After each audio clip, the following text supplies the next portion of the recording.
Hello, I'm Beth Summers from the Wilton Test Kitchen, and I want to show you today how easy it can be to ice a buttercream cake.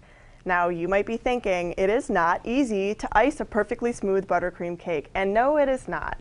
But Wilton has come up with a new tool to help you do that, and it is called the Icing Smoother. Now, this new tool is going to help you get completely straight sides and a completely smooth finish on your buttercream iced cakes, and that is a perk. Obviously, if you're doing a buttercream cake, but it's also great if you're covering your cakes with fondant because it's going to give you the very defined angles that you would be looking for before you covered your cake. Now, how does the Icing Smoother work? It is a double-sided blade with a comfort grip handle in the center, and it is 9 inches tall. So it's great because even if you're doing a really, really tall cake, you're going to be able to get the entire side of that cake in one swing. And I'm going to demonstrate how easy it is to use this as well. Now, it's really important when you're icing your cakes to use icing that is the correct consistency, that it's not too stiff to spread, okay? So it's going to be a little bit looser than if you were, say, doing roses or borders or something like that. Really important to start with that because if your icing is too stiff to start with, it's going to give you a lot more problems. Okay. So I've made sure my icing is a really nice consistency, and you're just going to start by icing the cake as you would regularly, the top and the sides. And as you can see, I'm not icing it perfectly by any means, but it is also not super duper wavy or anything like that, because the more wavy it is to start with, the more times we're going to have to go around the cake with our smoother. So I'm just going around as I normally would. Iced my cake, I colored my icing today with a nice pastel green color, because why not?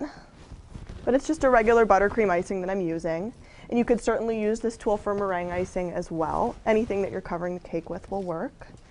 Chocolate icing, anything like that. Just a tiny bit more.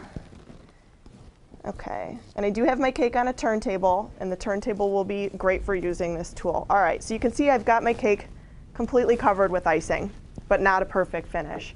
Now what you're going to do is take the Icing Smoother, and you're going to visualize this part of the tool, this end of the tool, being completely in the center of the cake. You're going to hold it at about a 45-degree angle away from you, and you're just going to barely let this side graze the cake. And then you're going to start rotating very slowly. And as you get more comfortable with the tool, you will be able to be a little bit faster with this as well.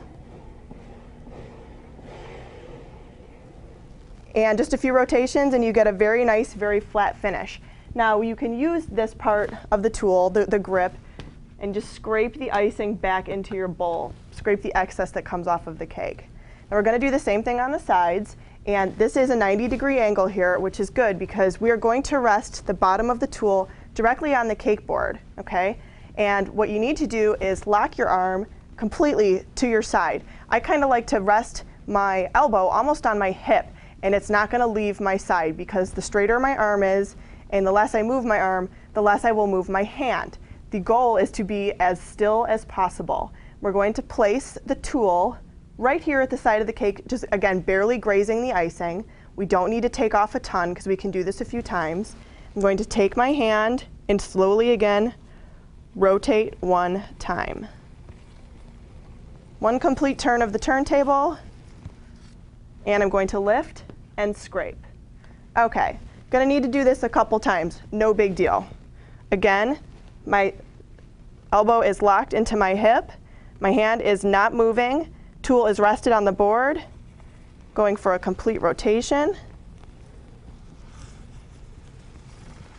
Just like that. We're getting a little bit smoother every time I go around. I'm going to go one more time, and I used to work in a bakery and we used to call this the death spiral because no matter how many times you went around and around, you might always still have a little tiny blemish or imperfection. But this is looking really good, and that's how easy it is to use this tool. Now, just like any cake decorating tool, the more you use it, the easier it gets. So don't be afraid to get one of these and try it out, and don't be upset if your cake doesn't look absolutely perfect your first time. Use it a few times, practice with it, it's going to be awesome. You just finish the top like you would any buttercream cake with a little offset spatula. And this is great for this as well because it's a great scraper. and you will get really, really nice, clean, perfect sides and a top. Great for leaving just as a buttercream cake or for doing fondant. Thanks a lot.